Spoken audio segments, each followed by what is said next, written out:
ఈ 5 వర్తమానాలు ఈరోజు ద్వితీయ దశలో 7, 8, 9, 10 అధ్యాయాల నుండి ఈరోజు చదువుతున్నాం. ప్రార్థన చేసుకుని ఇక మొదటి ఆరాధన కార్యక్రమాలను ప్రారంభించుకున్నామండి. ప్రార్థన.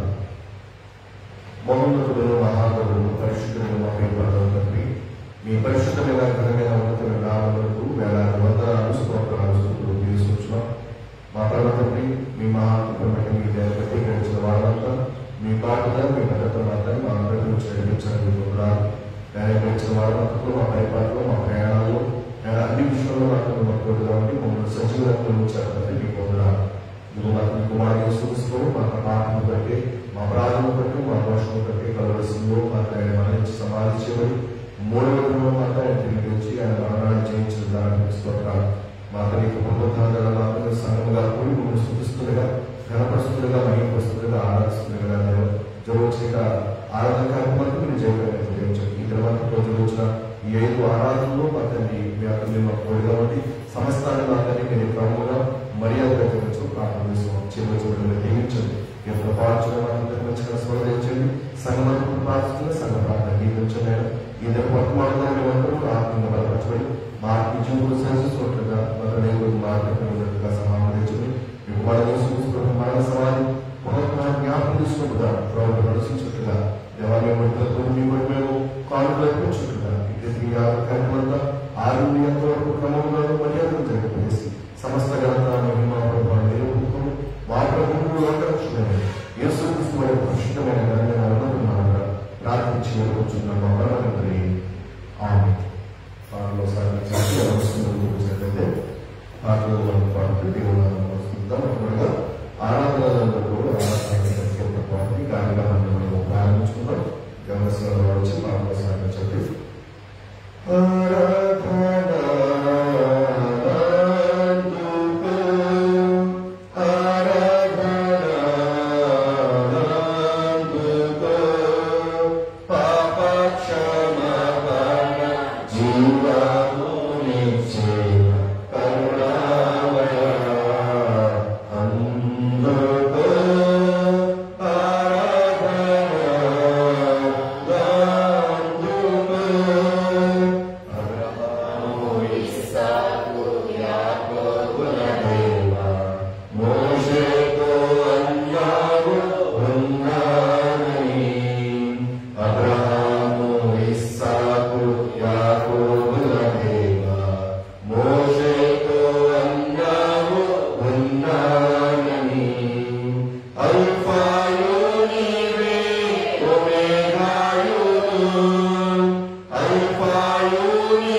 స్తుతించడము రాత్రంతయు కాచి కాపాడినందుకు ప్రార్థించడము ఈ దినం నీ సహాయము కొరకు మా తండ్రి అనుదినం నీ రక్షణ సువార్త చాటెదము మా తండ్రి అనుదినం నీ రక్షణ సువార్త చాటెదము హృదయమునే నేర్చి మేము హృదయపూర్వకముగా నిన్ను హృదయమునే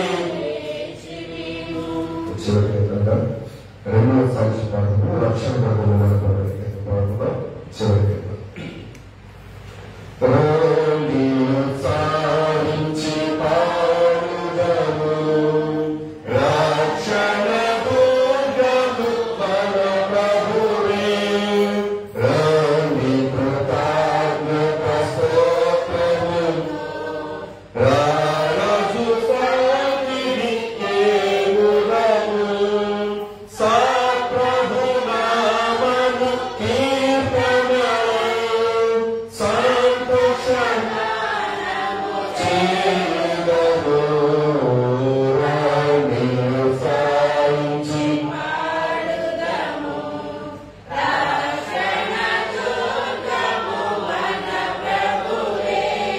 మన ప్రభువే మహాదేవుడు ధనమాచ్యము గలరాజు భూమ్యాగాధపు లోయములు భూధర శిఖరము నాయనవే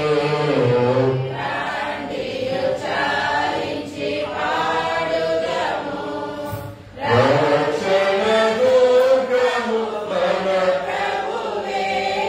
సముద్రము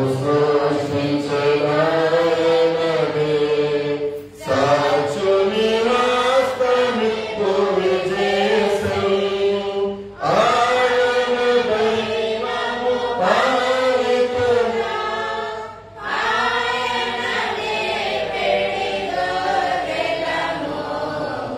రాణి సాధించి పాడుదము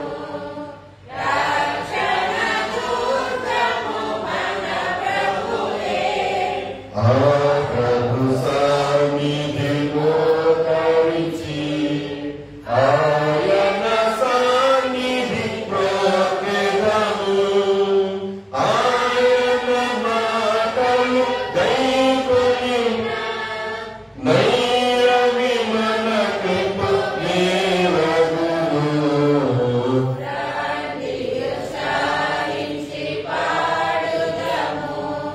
రక్షణ దుర్గము మన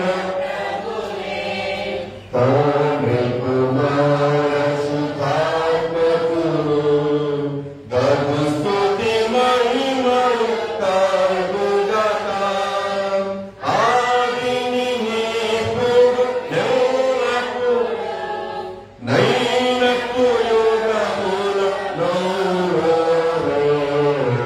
రాణి రక్షణ దుర్గము మన ప్రభువే తర్వాత చేయండి దర్శనాలుగా దేవుడు జ్ఞాపకం తీసుకొచ్చు ప్రవేశిక శివగా జ్ఞాపకం తీసుకొచ్చు ప్రథమ సంగత వివిధ వర్గాల్లో ప్రార్థన చేసుకోవచ్చున్నాను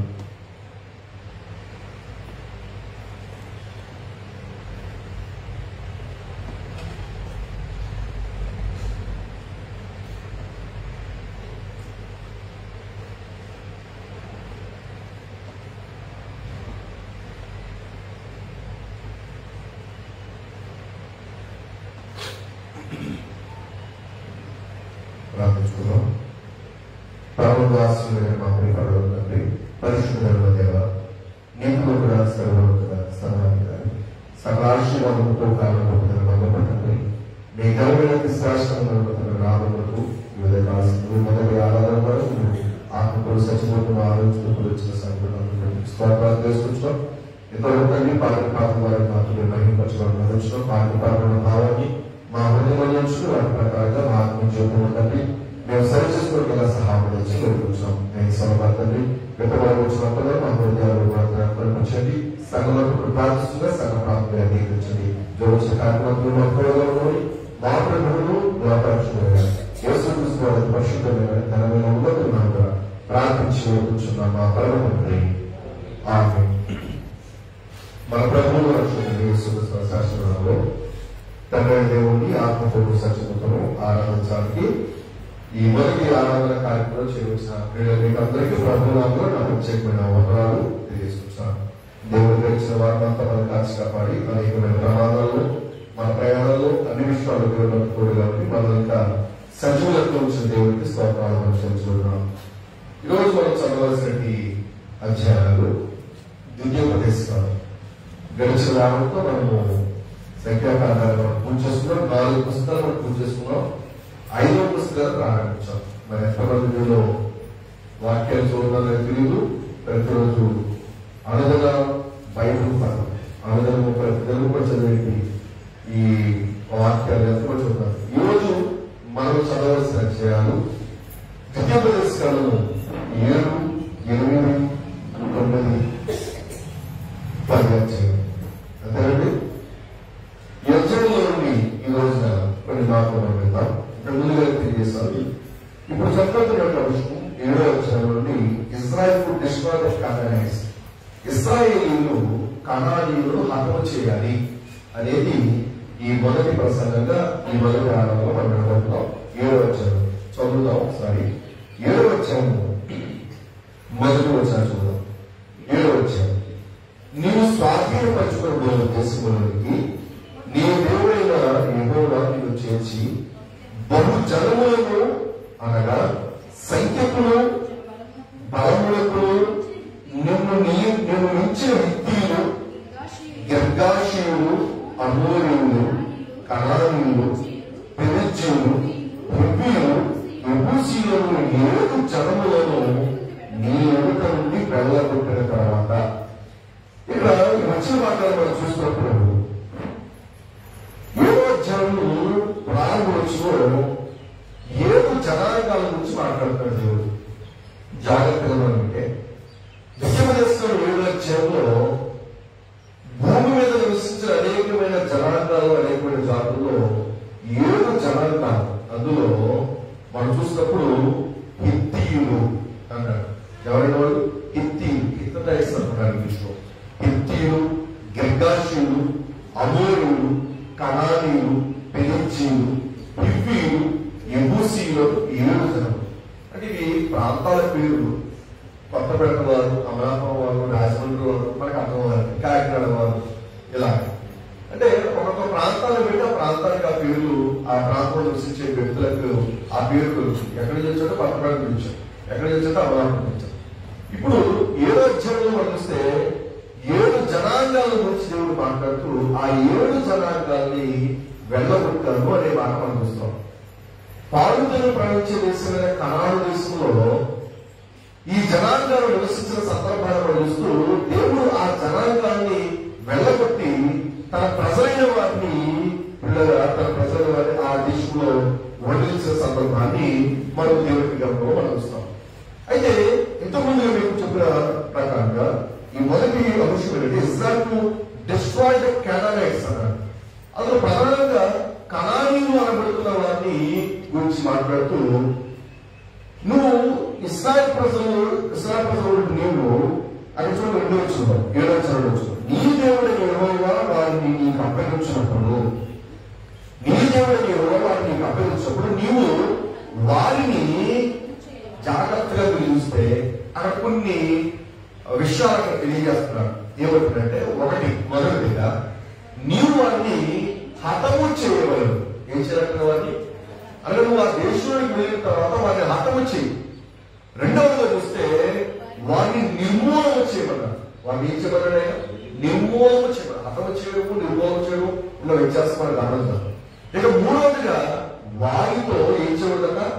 నిబంధన చేసుకోవడం జాగ్రత్తగా గమనించాలి. దేవుడు చాలా స్పష్టమైన రీతిగా తన ప్రజల వారి గురించి మాట్లాడుతూ కనానీయులతో లేకపోతే ఆ 7 జనాంగములతో మీరు ఎలా ఉండాలని చెప్తూ, ఒకటి వారిని హతము చేయి, రెండోది వారిని నిర్మూలన చేయి, మూడోదిగా వారితో నిబంధన చేసుకోకూడదు, నాలుగోదిగా వారిని కరుణింపకూడదన్నారు. నాలుగోది ఏంటంటే వారిని కరుణింపకూడదు. ఇక ఐదోదిగా నువ్వు వారితో బియ్యం అందకూడదు, నువ్వు వారితో ఏం చేయకూడదు, బియ్యం అందకూడదు. ఇక ఆరోదిగా చూస్తే అది ఇప్పుడు ఇందులోకి వస్తుంది, నీకు వారి కుమారునికి నీ కుమార్తె ఇవ్వకూడదు, నీ కుమార్తెను వారి కుమార్తెను పుచ్చుకోకూడదు. సుమారు ఒక 5 విషయాలు చూద్దాం. అంటే మీరు గమనించండి, దేవుడు ఇశ్రాయేలు ప్రజలకు చెబుతున్న మాట, నేను వారిని నీకు అప్పగించినప్పుడు నువ్వు వారిని హతం చేయాలి, వారిని నిర్మూలన చేయాలి, వారిని వారితో నిబంధన చేసుకోకూడదు, వారిని కరుణింపకూడదు, వారితో బియ్యం అందకూడదు. అంటే ఎందుకు దేవుడు ఇంత స్పష్టమైన రీతిగా దేవుడు మాట్లాడుతున్నారు అంటే, భూమి మీద ప్రజలందరూ కూడా న్యాయంగా మనం వాక్యంలో ఉన్నాం. యెహోవా అందరికీ ఉపకారి, దేవుడు పక్షపాతి కాదు. ఆయన ఒక జనాంగాన్ని ప్రేమించి ఒక జనాంగాన్ని ఆయన దూషించే దేవుడు మాత్రం కాదు. దేవుడి దృష్టికి లోకంలో ఉన్న ప్రజలందరూ సమానమే. లోకంలో మనుషులుగా మనకు వచ్చే వ్యత్యాసం ఉండొచ్చు, లేకపోతే ప్రాంతీయ భేదాలు, కులమత భేదాలు, ఏవో భాషా భేదాలు ఏవో ఉండొచ్చు. కానీ దేవుడికి అటువంటి భేదం లేదు. ఎందుకంటే దేవుడే ఈ మానవాళ్ళందరూ కూడా ఆయన సృజించారు. కాబట్టి ఆయన సృజించిన మానవాళి పట్ల ఆయన అందరినీ కూడా సమానంగా, అందుకనే మత్తయి 5:5లో ఆయన మంచి వారి మీదను చెడ్డవారి మీదను ఆయన తన సూర్యుడిని ఉదయింపజేస్తున్నాడు, వర్షాలు కురిపిస్తున్నాడు. కాబట్టి దేవుడికి మంచివారు చెడ్డవారు అనే భేదం ఉన్నా కూడా వారిని ప్రేమించాడు దేవుడు. కానీ ఇక్కడ ఈ 7 జనాంగాల గురించి వాక్యంలో రాయబడుతున్నమాట, వారిని హతము చేయండి, వారిని నిర్మూలన చేయండి, వారితో నిబంధన చేసుకోవద్దు, వారిని కరుణించొద్దు, వారితో వెయ్యమందవద్దు అని దేవుడు సాధించింది. ఎందుకో ఆ కింద 4వ వచనం చెబుతూ, 4వ వచనం, నన్ను అనుసరింపకుండా ఇతర దేవతలను పూజించట్లు నీ కుమారుని వారు మళ్లించుదు, అందును బట్టి యెహోవా కోపాన్ని నీ మీద ఉండమని ఆయనను త్వరగా నశింపదు. అంటే మనకు అర్థం కావాలంటే దుష్ట సాంగత్యము మంచి నడవడిని చెబుతుంది. ఎవరు దుష్ట సాంగత్యం ఏం చేస్తుంది? మంచి నడవడిని చెబుతుంది. అంటే మనం దేవుడి యొక్క లేఖనాలు మనం ఆలోచన చేసినప్పుడు, దేవుడి యొక్క గ్రంథంలో రాయబడుతున్న గమనించినప్పుడు దేవుడు ఎందుకు వారితో వారిని హతము చేయమని, నిర్మూలన చేయమని, వారితో నిబంధన చేసుకోవద్దని, వారిని కరుణించొద్దని, వారితో బియ్యం అందకూడదని ఎందుకు ఈ 5 విషయాలు దేవుడు వారితో చెప్పడం ఏంటంటే, ఒకవేళ నువ్వు వారిని హతము చేయకపోతే, నిర్మూలన చేయకపోతే, వారితో నువ్వు నిబంధన చేసుకుంటే, లేకపోతే నువ్వు వారిని కరుణిస్తే, నువ్వు వారితో బియ్యం అందితే, వారిని ఏం చేస్తారంటే ఇతర దేవతలను పూజించినట్లుగా, చూడండి 4వ వచనం అంటే, ఇతర దేవతలను పూజించినట్లు నీ కుమారుని వారు మళ్లించుతున్నట్టున్నారు. నీ కుమారుడు ఏం చేస్తారు? వాళ్ళు మళ్లిస్తారు. అందుకనే 6 నెలలు సహవాసం చేస్తే వాళ్ళే వీళ్ళవుతారు, వీళ్ళే వాళ్ళు అవుతారు. అందుకే దేవుడు చాలా స్పష్టంగా తన ప్రజల వారితో చెప్పిన మాటలు మనం ఆలోచించవచ్చు. ఈరోజు క్రైస్తవులుగా దేవుడి పిల్లలుగా మీరు అందరూ కూడా ఆలోచన చేస్తే, నువ్వు ఎవరితో బియ్యమనుకున్నావు, నువ్వు ఎవరితో నిబంధన చేసుకుంటున్నావు, నువ్వు ఎవరితో సహవాసం చేస్తున్నావు అనేది చాలా ప్రత్యేకమైన మాట. చాలా సందర్భాల్లో చాలా మంది పనులు చెప్పే మాట, ఎవరిని మా ఊళ్ళు ఫ్రెండ్స్ ఎక్కువైపోయారని అంటారు. మా ఊరికి ఏమిటంట ఫ్రెండ్స్ ఎక్కువైపోయారు, ఫ్రెండ్స్ పాడు చేస్తున్నారని అంటారు. చాలా మంది పనులు చెప్పే మాట. ఇప్పుడు మీరు గమనించిన దేవుడికి లేఖనాన్ని, దేవుడికి మాటలు మనం ఆలోచించినప్పుడు, ఈ కనానీయులు, గిర్గాషీయులు, హిత్తీయులు, పెరిజ్జీయులు, యెబూసీయులు, అమోరీయులు వీళ్ళందరినీ కూడా నువ్వు హతం చేసి మనకి బాగా అర్థం కాదు. ఒక సందర్భాన్ని మీతో మాట్లాడుతూ చూస్తాం. సమూయేలు గ్రంథంలోకి మనం వెళ్తే, సమూయేలు గ్రంథంలో మీరు 15వ అధ్యాయం మనం వెళ్తే, సమూయేలు గ్రంథము, సమూయేలు మొదటి గ్రంథము 15వ అధ్యాయం వెళ్తే, అక్కడ ఇశ్రాయేలు దేశానికి, ఇశ్రాయేలు జనాంగానికి, అనగా ఇశ్రాయేలీయులు అందరూ కూడా యాకోబులో ఉండే జనాంగానికి మొట్టమొదటి రాజుగా ఉన్న సౌలుతో దేవుడు మాట్లాడుతున్నాడు. జాగ్రత్తగా ఉంది ఈ మాట. సౌలుతో మాట్లాడుతున్న మాట అంటే, అక్కడ ఏమని మాట్లాడుతుంది? నీవు అమాలేకులను నాశనం చేయడం. ఇంతకుముందు అటువంటి ఆ క్రూరమైన మనస్సులు, అటువంటి కఠినమైన మనస్సులు కలిగి ఉన్నారంటే వారు దేవుని విడిచిపెట్టారు. వారు ఇతర దేవతలు పూజించేవారు ఉన్నారు. వారు నిజమైన దేవుని విడిచిపెట్టి, సృష్టికర్త దేవుని విడిచిపెట్టి సృష్టిని పూజించేవారు ఉన్నారు. ఇంకా వారు చుడతరం వచ్చి మనం లేవీకాండం 18 చదువుకుంటే, ఒకసారి సమయంలో వచ్చినట్టుగా లేవీకాండం 18 చదువుకుందాం. లేవీకాండం 18 ఆ జనాంగాలు చేసే పాపము, ఆ జనాంగాలు చేసేటి ఆ దుష్టక్రియల గురించి ఒక్కసారి మాట్లాడుతూ 18 24 19 వీటిలో చూడండి, దేని వలన అపవిత్రత కలుగు చేసుకోకూడదు. ఏంటంట? వీటిలో దేని వలన అపవిత్రత కలుగు చేసుకోకూడదు. నేను మీ ఎదుట నుండి వెళ్ళగొట్టుచున్న జనములు వాటన్నిటి వలన అపవిత్రులైనవి. ఎందుకు దేవుడు ఆ 7 జనాంగాన్ని వెళ్ళగొట్టి తన ప్రజలైన వారికి, ఇశ్రాయేలుకి ఆ కనాను దేశాన్ని, పాలుపరిచే దేశాన్ని ఆయన ఇవ్వడం జరిగిందంటే వారు అపవిత్రులయ్యారు అంటున్నారు. ఏమయ్యారు వాళ్ళు? అపవిత్రులు. ఏం చేసి? మీరు 18 6 నుండి 23 చూస్తే చాలా జుగుప్సాకరమైన మాటలు అక్కడ కనబడుతూ ఉంటాయి. వారు ఎంతగా అపవిత్రతను పొందుకోవడానికి, అపవిత్రులుగా మారడానికి గల కారణాలు ఏంటో మీరు 18 6 నుండి 23 వచనాల్లో వారు కలిగి ఉన్న అపవిత్రత పరిస్థితులు మనం చూడవచ్చు. మనం అందుకే మనం గమనించగలిగితే ఈరోజు నీవు నేను మనమందరం కూడా దేవుడి గ్రంథాన్ని ఆలోచించేటప్పుడు నువ్వు ఎవరితో స్నేహం చేసేవాడు ఉన్నావు? క్రైస్తవులుగా, దేవుడి కుమారులుగా ఈ లోకంలో మనకి అందరూ కావాలి. నలుగురితో మనం ఉండాలి. ఒక్కరిగా ఉండడం అనేది, సపరేట్ గా ఉండడం అనేది, ప్రత్యేకంగా ఉండడం అనేది అసాధ్యం. ఎందుకంటే తెల్లారు లేస్తే ఒకరికొకరు చూసుకుంటాం. కాబట్టి వారితో మనం కలిసిమెలిసి ఉండకపోతే సమాజంలో ఎలాగో మనిషి గురించి మాట్లాడుతూ మనిషి సామాజిక జీవనగా, సామాజికంగా బ్రతికేవాడు. అనగా అతను సాంఘికంగా ఉండే వ్యక్తి. కాబట్టి అందరూ చాలా మంది లోపల మాట్లాడతారు. ఎవరి అవసరం ఎప్పుడు ఎవరికి వస్తుందో తెలియదు. ఎవరంటారు? ఎవరి అవసరం ఎప్పుడు ఎవరికి వస్తుందో తెలియదు. కొంతమంది కూడా సలహాలు ఉంటారు, వీళ్ళకి అవసరం లేదు, మనకి వీటితో మనకు పని లేదు, కాబట్టి ఇక వీటితో మనం మాట్లాడాల్సిన పని లేదు, ఇక వీటితో మనకి ఎటువంటి పరిస్థితి మనకు అవసరం లేదు అని మనం అనుకుంటే లేదు. వారే మనకి ఏదో సమయంలో వారి అవసరం మనకి ప్రత్యేకంగా వస్తాం. ఈ రోజు ఇప్పుడు వాక్యం దేవుడు కూడా దేవుడైతే ఎంత మాత్రం కూడా ఆ 7 జనాంగాలను కూడా నువ్వు విడిచిపెట్టేసి వారు వద్దు, వారు నీతో బియ్యమవుతూ వారు నువ్వు అర్థం చేసే, వారిని నువ్వు నిర్మూలన చేసే, నువ్వు వారిని కరుణించొద్దు, నువ్వు వారితో నిబంధన చేసుకోవద్దు అని దేవుడు స్పష్టంగా ఎందుకు మాట్లాడుతున్నావు? వారు అపవిత్రమైన జనాంగం. వారు ఎవరంటే అపవిత్రమైన జనాంగం. దేవుని ప్రజలుగా జీవించవలసిన వ్యక్తి ఈరోజు అపవిత్రమైన జీవితాన్ని జీవిస్తున్నాడు. సొదొమ ప్రాంతాల్లో చూస్తే, సొదొమ ప్రాంతాల్లో ఆ ప్రాంతాలను దేవుడు నాశనం చేయడానికి ఆయన సిద్ధపడ్డారు. అబ్రాహాముతో దేవుడు చిత్ర మాట వీడియోలో దేవుడు ప్రార్థన చేస్తారు. అబ్రాహాము దేవుడు ప్రార్థన చేస్తారు, అయ్యా ఆ సొదొమ పట్టణంలో 50 మంది నీతిమంతులుంటే ఆ పట్టణం రక్షిస్తారా అని అడిగింది. 50 మంది నీతిమంతులుంటే నేను ఆ పట్టణం రక్షిస్తాను. ప్రభు ఒకవేళ అందులో ఒకవేళ 5 తక్కువైతే 45 మందిని బట్టి నువ్వు రక్షిస్తావా? మనం ఆదికాండం 18 ఆ ప్రార్థనంతా కూడా మనము అపరాధం చేసిన ప్రార్థనంతా కూడా మనము ఆలోచించవచ్చు. అంటే మీరు గమనించినట్టు ఒక 5 తక్కువైతే ప్రభు 45 మందిని బట్టి రక్షిస్తాడు, 45 మందిని బట్టి రక్షిస్తారు.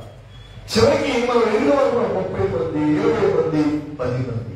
ప్రభు పక్కన 10 మంది నీతిమంతులుంటే రక్షిస్తారా అంటే రక్షిస్తాను అని ఆ మాట మనము చూస్తాం. అయితే ఈ రోజు ఇప్పుడు మనం గమనించినట్టు సొదొమ ప్రాంతంలో పట్టుమని 10 మంది కూడా అవ్వాలంట, నీతిమంతులు 10 మంది కూడా లేరు. అంటే వారు ఎంత భయంకరమైన జీవితాన్ని, ఎంత అపవిత్రమైన జీవితాన్ని, ఎంత దారుణమైన జీవితాన్ని వాడు జీవిస్తున్నారో ఇక మనం వేరు చెప్పకుండా. అంటే 10 మంది కూడా లేరా? 10 మంది నీతిమంతులు కూడా లేరా? మనకి యేసుక్రీస్తు వారు 10 మంది కుష్ఠరోగులు బాగు చేశారు. ఎంతమంది కుష్ఠరోగులు బాగు చేశారు? 10 మంది కుష్ఠరోగులు బాగు చేసిన సందర్భం మనం వినేవారు. 10 మంది కూడా ఆ కుష్ఠవ్యాధి తొలగిపోయింది. కానీ ఎంతమంది వచ్చారట? ఒక్కడే వచ్చాడు. ఒక్కడే వెనక్కి తిరిగి వచ్చి దేవుడికి ఏం చేశాట?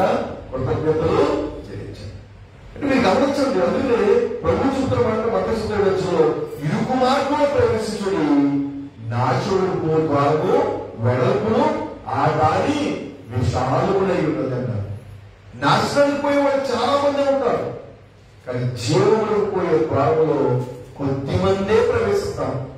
అదే ప్రభుత్వం ఎక్కడ ఇద్దరు ముగ్గురు నా నామము కొడుకు అక్కడ నేను వారి మధ్యన ఉంటాను. ఈ రోజు మనం గమనించితే లోపల సాగులు ఉంటుంది. మంది ఎక్కువైతే మజ్జిగ ఏముందంట పలసం. ఇక పలసల మజ్జిగ వేసుకుంటే ఏంటి, వేసుకోకపోతే ఏంటి? పలసల మజ్జిగ వేసుకుంటే ఏంటి, వేసుకోకపోతే ఏంటి? అంటే మీరు ఆలోచన చేయండి. ఈ రోజున మనము దేవుడి యొక్క జనాలుగా, దేవుడి పిల్లగా, దేవుడు వారిని హతము చేయి, నిర్మూలన చేయి, వారితో నిబంధన చేసుకోవద్దు, వారిని కరుణించొద్దు, వారితో నువ్వు వీయవద్దకూడదనే పదాలు ఎందుకు మాట్లాడితే వారి అపవిత్రత భయంకరంగా ఉంది. ఈ రోజున పిల్లలు మనము వాటిలో ఇంగ్లీష్ లో ఒక ప్రయోజనం చూస్తున్నాం. మనం ఎక్కువగా ఎరిగిన వాడు ఉన్నాం. నువ్వు ఎవరో చెప్పాలంటే ముందు నీ స్నేహితుడు ఎవరో నాకు చూపించు.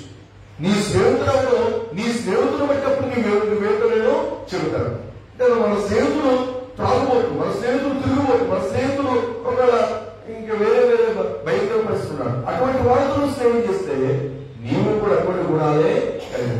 అందుకనే దుస్తులు ఆలోచించుకుని నడవక, పాపుల మార్గం నిలవక, అపహాసులు కూర్చున్న చోట కూర్చున్న కానే మన మాటలు కేవలం ఒక చెవులో పడి వినేవారు. అంటే మీరు గమనించి రోజున నీ సహవాసం ఎవరితో ఉంది, నీ ఫ్రెండ్షిప్ ఎవరితో ఉంది, నీ యొక్క మనం గమనించిన లోపల కొన్ని బంధాలు మనం చూస్తున్నాం. కొన్ని అందుకనే ప్రభు చెప్తాడు, నా నిమిత్తము అన్నదమ్ములు, అక్క చెల్లెలు, తండ్రి లేదు, తల్లి లేదు, భూములను విడిచిపెట్టిన వాడు. ఎందుకు విడిచిపెట్టాలి? అతను మన అన్నే కదా, అతను మన తమ్ముడే కదా, అతను మన అక్కే కదా, మన చెల్లె కదా, మన తల్లిదండ్రులే కదా అవ్వచ్చు. కానీ వాడు ఎలా ఉన్నారు? దేవునికి దూరస్తులు ఉన్నారు, దేవుడికి వ్యతిరేకంగా ఉన్నారు. కాబట్టి అటువంటి వారితో సావాసం చేయడం. అందుకే నా నాలుగు అన్నదమ్ములు లేను, అక్క చెల్లెలు లేను, తండ్రి లేను, తల్లి లేను, భూమి లేను. ఎవరైనా సరే విడిచిపెట్టాలి. ఎందుకు విడిచిపెట్టాలంటే తల్లిదండ్రులే కదా, మళ్ళా మనం చెప్పారు, భార్య కదా, భర్తే కదా, బిడ్డలే కదా. ఎందుకు వారిని దూరం పెట్టాలంటే వారు దేవుడిని బిడ్డలుగా జీవించట్లా. ఇప్పుడు కణాలు కావచ్చు, వ్యక్తులు కావచ్చు, అందరూ ఇప్పుడు జనాంగాలను కూడా వారు అలాగనే జీవించారు. అందుకని దేవుడు వారిని నాశించబడ్డారు, దేవుడు వారిని నిర్మూలించబడ్డారు. నువ్వు వారితో వీయకూడదు. నువ్వు వారితో కలిస్తే నువ్వు నాకు దూరం అయిపోతావు, నువ్వు నన్ను విడిచిపెట్టబోతావు, మళ్ళీ పోతావు. అక్కడ ఏమంటారు? మనం విద్యుల్లో మనిస్తే వారు నీ కుమారులను వారు ఏం చేస్తారట? మళ్ళించుదు అంటున్నారు. కుమారులు ఏం చేస్తారంటే వాళ్ళు చూడాలి. నాలుగు చూస్తే నన్ను అనుసరింపకుండా ఇతర దేవతలను పూజించినప్పుడు నీ కుమారుని వారు మళ్ళించుదు. మళ్ళింపబడే వారు చాలా మంది ఉన్నారు. అందులో మనం క్రైస్తవులు పాట పాడుతున్నాం, దారి తప్పిపోతున్నావా విశ్వాసీ, తెర మీద గమనించావా విశ్వాసీ, దారి తప్పిపోతున్నావా తెర మీద గమనించావా. దారి తప్పిపోవడం, దారి తప్పించడం. అపవాది గర్జించు సోమని ఎవరిని మింగుదనాన్ని వెతుకుచూ తిరుగుచూ మనల్ని దారి మళ్లించడానికి, దారి తప్పించడానికి, పరలోకపు దారిలో నడుస్తున్నట్టు మనల్ని తప్పించడానికి, జీవ మార్గంలో నడుస్తున్నట్టు మనల్ని మళ్లించడానికి అనేక రీతులుగా అపవాది ప్రయత్నం చేస్తున్నాడు. కాబట్టి దేవుడు అంటున్నమాట, ఆ జనాంగాన్ని హతము చేయి, ఆ జనాంగాన్ని నిర్మూలన చేయి. నువ్వు వారితో నిబంధన చేసుకోవద్దు, నువ్వు వారిని కరుణించొద్దు, నువ్వు వారితో వియ్యవద్దు అని దేవుడు సాధించాడు. కాబట్టి ఈ రోజు ఇప్పుడు మనం గమనించలేదు, మన సమయంలో మనం జ్ఞాపకం చేస్తాడు. 15వ వచనంలో మొట్టమొదటి రాజుగా సౌలు అమాలేకులను నాశనం చేయమని ఒక ఆజ్ఞ పొందాడు. ఈ సందర్భంలో మనం బాగా ఏదో వారు ఉన్నాం. అమాలేకులను నాశనం చేయమని ఆజ్ఞ పొందినప్పుడు చూడండి 17వ వచనం 3వ వచనంలో, కాబట్టి నీవు సమయం 15వ వచనం 3వ వచనంలో, కాబట్టి నువ్వు పోయి కనికరింపగా అమాలేకులను హతము చేయించు, పురుషులనేవి, స్త్రీలనేవి, బాలులనేవి, పసిపిల్లలనేవి, ఎద్దులనేవి, గొర్రెలనేవి, రొట్టెలనేవి, గార్ధపములనేవి అన్నిటినీ హతము చేసి వారికి కలిగినంతయు బుద్ధిగా పాడు చేసి అమాయకులను నిర్మూలన చేయమని. ఈ పదం జరుగుతుంటే మనం ఏమనిపిస్తామంటే దేవుడు ఎంత కఠినమైన నిర్ణయం తీసుకున్నట్టు సంవత్సరాలుగా వాడు మూడొచ్చు జరుగుతున్నప్పుడు అమాయకులు నిర్మూలన చేసే రీతిలో పురుషులు, అక్కడ చూడండి ఎవరికి నిర్మూలన చెప్తున్నాడు? అమాయకులు పురుషులు, స్త్రీలు, బాలురు, పసిపిల్లలు. ఆ పదం చదువుతున్నప్పుడు ఎందుకు అక్కడ ఆగాల్సి వచ్చింది? ఏంటి దేవుడు పసిపిల్లలు కూడా చంపబడిన ఉద్దేశం ఏంటి? న్యాయంగా దేవుడు నలుగురు యథార్థవంతులుగా పుట్టించాడు. అయితే వారు వివిధమైన తత్వాలు కల్పించుకున్నారనే విషయం మనం వినవాళ్ళం. మరి ఇక్కడ మధ్యస్థ పద్ధతిలో వెళ్తే అక్కడ చిన్నపిల్లలు ప్రభువులకు వచ్చినప్పుడు వాటిని ఆటంకపరచవద్దు, శిష్యులు ఆటంకపరుస్తున్నారు. అప్పుడు ప్రభుత్వం ఒక చిన్న బిడ్డలను ఆటంకపరచవద్దు, ఇలాంటి వారిదే పరలోకరాజ్యం. మరి 15 అధ్యాయంలో ఈ సమయం 15 అధ్యాయంలో అమాయకుల్లో ఉన్న బాలు పసిపిల్లలను కూడా ఏం చెప్పాలంటే దేవుడు ఆక్రమించింది. పసిపిల్లలలో ఏమి చెడు ఉంటుంది? పసిపిల్లలు ఏమి చెడ్డతనం ఉంటుంది? కానీ అమాయకుల్లో ఉన్న పసిపిల్లలను కూడా నువ్వేం చేయమంటున్నారు? అక్కడ ఆలోచన చేస్తే నీవు ఆక్రమించావు. ఆ మాట చదువుతున్నప్పుడు నీకు నాకు మనకి ఏమర్థం కావాలి? ఆ మాటలు చదువుతున్నప్పుడు పసిపిల్లలు కూడా పాడైపోయారా? పసిపిల్లలు కూడా చెడిపోయారా? పసిపిల్లలు కూడా దేవునికి ఇష్టంగా లేదంటే అమాయకుల జనాంగములో అందులో అంటే అనొచ్చారు కూడా తెలియదు. కానీ కొంతమంది పిల్లలు చూసినప్పుడు కొంతమంది లోపల వచ్చిన సామెత చెప్తాడు, మీరు పిల్లలు కాదు పిడుగులు అంటారు. పిల్లలు కాదు ఎవరంటారు? పిడుగులు. అంటే వారి యొక్క పరిస్థితులు బట్టి వాళ్ళు అలా మాట్లాడుతున్నారు. అంటే పసిపిల్లలు కూడా చంపివేయమనే భయంకరమైన నిర్ణయం ఎందుకు దేవుడు చేశారు? న్యాయంగా వాళ్ళు చూస్తే ఫరో ఐగుప్తు తీసుకురాజు ఫరో మోషే పుట్టిన కాలంలో పుట్టిన మగపిల్లలందరూ కూడా చెప్పమన్నాడు. ఎంపీలు మగపిల్లలందరూ కూడా చెప్పారు. ఎందుకంటే జనాంగము ఇశ్రాయేలు జనాంగం అధికం అవుతుంది. ఇప్పుడు నువ్వు హేరోదు దగ్గరికి వస్తే 19 దగ్గరికి వస్తే హేరోదు యేసు ప్రభు పుట్టిన కాలంలో యూదుల రాజుగా పుట్టిన వాడు ఎక్కడని తూర్పు దేశం వచ్చినప్పుడు వారి చేత మొత్తం పరిష్కారం తెలుసుకుని యూదుల రాజుగా పుట్టిన వాడు అని చెప్పి అతను హతమార్చడానికి 2 సంవత్సరాల ప్రాయం కలిగిన పిల్లలందరూ కూడా చెప్పేమన్నారు. అంటే పిల్లల్ని పసిపిల్లలు చెప్పడంలో ఉన్న ఉద్దేశము పరులు కావచ్చు, పేరులు కావచ్చు, వారి వ్యక్తిగతమైన అర్థం ఏంటంటే ఫరో ఇశ్రాయేలు జనాంగం అభివృద్ధి చెందకూడదనే ఉద్దేశం అతను కలిగి వాడు. తన జనాంగాన్ని ఐగుప్తులను కాపాడుకోవాలి. ఐగుప్తు దేశం మీదకి యుద్ధానికి వస్తే ఈ ఇశ్రాయేలు అంతా కూడా మనం తిరగబడితే ఒక నష్టం కలుగుతుంది, రాజ్యం నష్టం కలుగుతుంది ఒక ఉద్దేశం.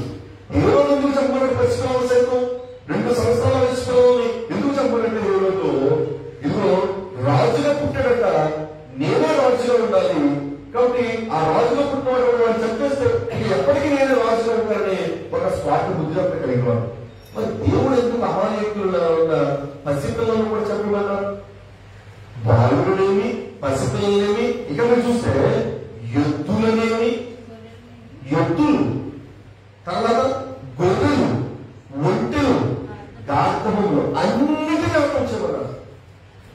ఇది మనం అర్థం చేసుకోవడానికి జాగ్రత్తగా ఆలోచిస్తే మన మనసు పెట్టగలిగితే ఏంటి దేవుడు ఎంత కఠినమైన నిర్ణయం చేయడానికి ఎందుకు వారు నిర్మాణించబడ్డారు? ఈ రోజు మనం చెబుతున్న ఈ పాఠంలో ఆయన ఏమని తెలియజేస్తుంది? అందరినీ కూడా అందులో పురుషులు, స్త్రీలు, పసిపిల్లలు, బాలు అందరినీ కూడా ఆలోచించారు.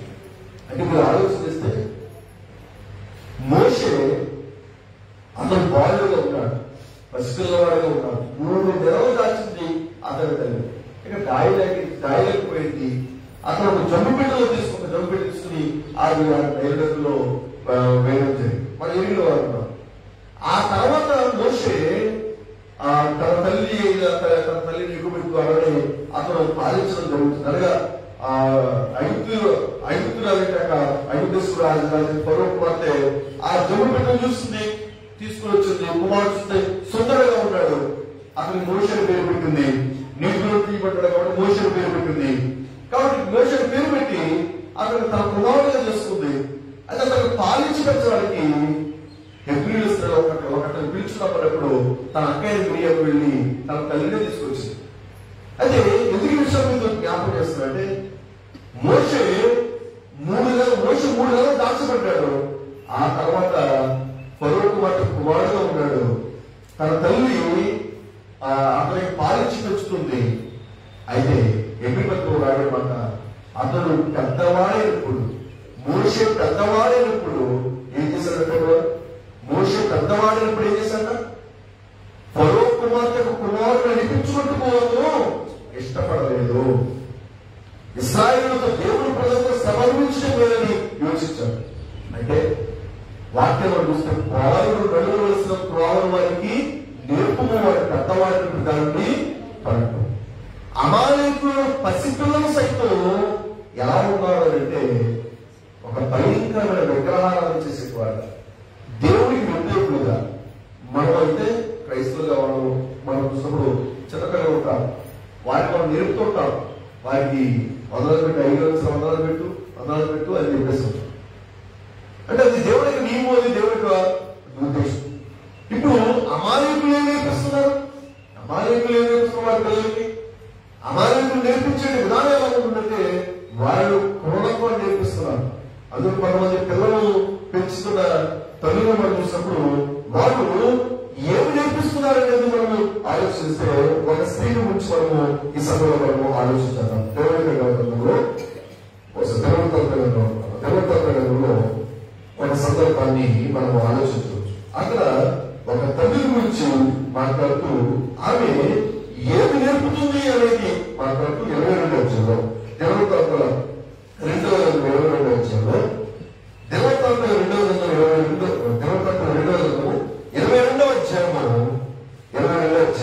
2-3 వచనాలు ఆధ్యాయాలను ఆరంభించినప్పుడు 42 ఏళ్ల వాడు యెరూషలేములో ఒక సంవత్సరం వేయను.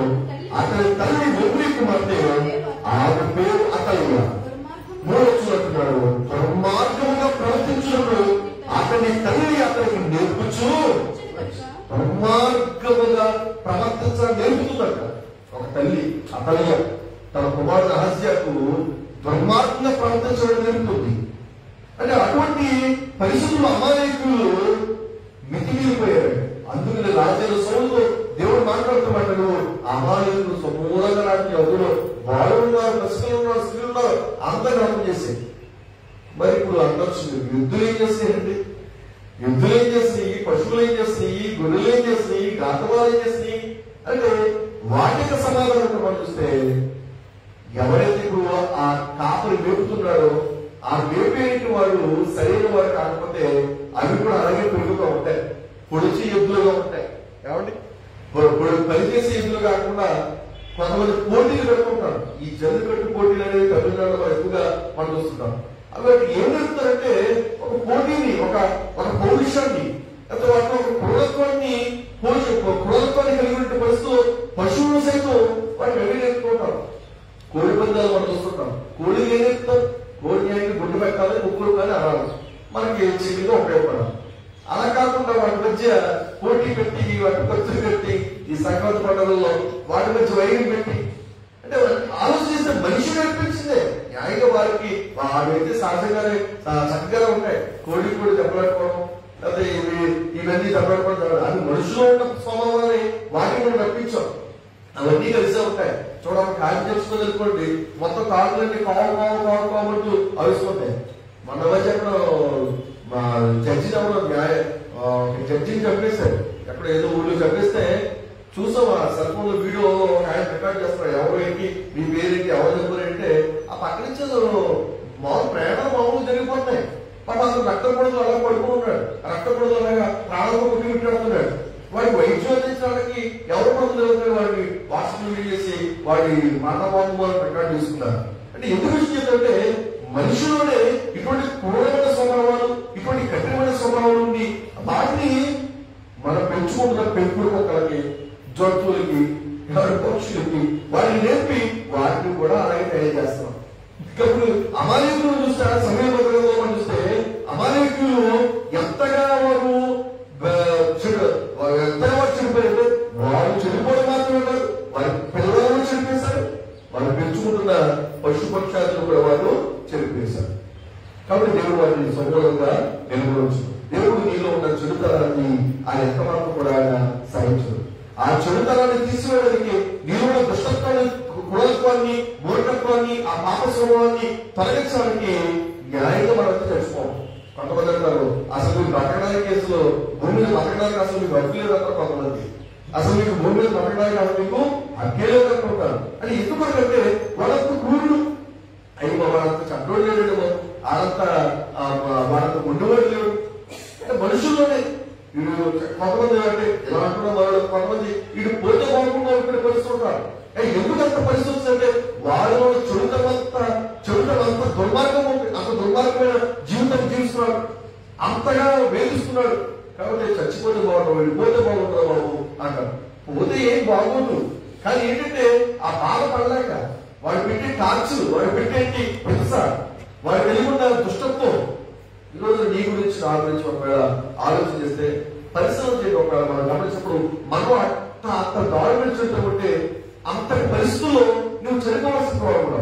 అందుకనే హింసకు రెండో మీరు మీ అపరాధములు చెప్పడం, పాపములు చెప్పడం, మీరు చచ్చిన వారు ఉన్నారు. అంటే చావులకు సిద్ధమైన వారు మనం, చావులకు సిద్ధమైన మనము మన పక్షంగా ప్రభువు కలుగుతున్న బలిగా చేయడం, మనం అనుభవించాల్సిన శిక్షను ఆయన, మనం పొందవలసిన దెబ్బను ఆయన పొంది ఆయన పాపలుగా పరిశుద్ధులుగా మార్చారు. అనాథులు దేవుడు ఎందుకు నాశించబడారు, అమాయకులు ఎందుకు దేవుడు నాశించబడారు అంటే వాళ్ళు చెడుతనంతా బయట వదిలే. మనం ఆదికం ఆలోచన చూస్తే నరుల చెడుతాను భూమి మీద గొప్పదని చూసి యెహోవా సంతాపపడినట్టున్నారు. ఆయన తాను భూమి మీద నరులు చేసినందుకు ఆయన సంతాపపడినట్టున్నారు. కాబట్టి దేవుడు జలప్రలయం పంపించి అందరినీ కూడా దేవుడు ఏం చేశాడు, నాశనం చేశాడు. ఆ జలప్రలయం ఎంతమంది పసిపిల్లలు, ఎంతమంది బాలు లేనట్టు ఉన్నారు, కానీ వాళ్ళందరూ కూడా ఏమైపోయారు, చెడిపోయారు. కానీ నాలుగు మాత్రమే వాళ్ళు రక్షించబడ్డారు. ఈరోజు నీవు నేను కూడా వాళ్ళందరూ కూడా అలా రక్షించబడడానికి యేసుక్రీస్తు వారి కలుగుతున్న తన ప్రాణాన్ని బలిగా పెట్టారు. కాబట్టి ఆయన ద్వారా విశ్వాసం ఉంటే మన పాపమైన కూడా కడిగి వేయబడి మన పరిశుద్ధంగా మార్చబడతాం. మరణశిక్షకు అర్హులైన మనవుడు, మరణానికి తగినట్టు వాడైతే మనవుడు దేవుడు మరణ పాశం నుండి ఆయన మనం విడిపించారు. కాబట్టి ఆ దేవుడి ప్రాణం మనం విరిగి ఆ ప్రభువులో మనం జీవించి మన పాపలను కూడా కడిగి వేసుకుని మనలో పాప స్వభావం మనం విడిచిపెట్టి మనలో దుష్టత్వాన్ని, దుర్మార్గతని, ప్రతి విధమైన అసహ్యత, అపవిత్రతలు మనము దూరం చేసుకుని వాటిని అనుసరించేట్టు వారి జోలికి మనం వెళ్ళకుండా, అందుకు 2 పత్రిక ఆలోచనలో మీరు అవిశ్వాసంతో విశ్వాసంతో బాధపడింది. కానీ దుర్నీతి పనులతో ఏంటి మీకు సాగచ్చు, కానీ విగ్రహంతో నీకు ఏంటి పొందిక అని ప్రభు. కాబట్టి రోజున నీ జీవితం పరిశుద్ధమైన జీవితంగా మార్చమంటే నిన్ను నీవు పరిశుద్ధపరచుకోవడానికి యేసుక్రీస్తు రక్తంలో కడగబడాలి. ఆ పరిశుద్ధపరచుకోవడం నిన్ను ప్రత్యేకపరచుకుని పరిశుద్ధంగా జీవించడానికి ప్రయత్నం చేస్తూ దేవుడు వచ్చిన మాట ముగిస్తూ మీకంతా ప్రత్యేకంగా వందనాలు తెలియజేస్తూ 2వ వర్తమానముగా 2వ ఆరాధన ఇశ్రాయేలు కాన్ఫర్ నేషన్స్, ఇశ్రాయేలు జనాంగాన్ని వారు జయించిన సందర్భాన్ని 2వ వర్తమానంలో మీకంతా పరిసరాలు తెలుసుకోవచ్చు. ఏ పాట మీద పడుతున్నాం, ఇంకెంత పాటలు శాంతం చూస్తూ ప్రతి ఒక్కరు కూడా ఈ శాంతం గురించి శుభ్రం చేసుకోవచ్చు. ఏ పాట